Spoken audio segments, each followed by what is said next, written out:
এই তো তোরা সবাই এসেছিস, মনে হচ্ছে পুজো শুরু হলো।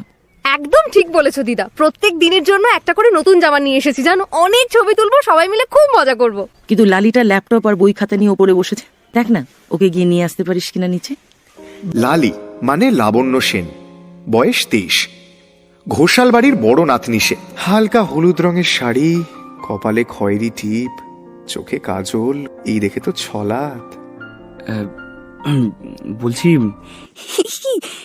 এটা তোদের বাগানের জুঁই ফুল না? এই মালাটা কি কাকিমা বানিয়ে পাঠালো? মালাটা এইবার আমি গেঁথেছি। তুই সবাইকে নিয়ে নিচে যা, আমায় 10 মিনিট দে। ওই তো তিনি আসছেন, কানে ছোট ঝুমকো, চুলটা খোঁপা করে বাঁধা, আর মুখে মিষ্টি হাসি। সবাই এসে গেছেন, শুরু করুন। এসো সচন্দন। আরে ও ভি, ফুলটা মায়ের পায়ের দিকে ছুঁড়তে বললো না ঠাকুর মশাই? তুমি লালির দিকে ছুঁড়ছো যে?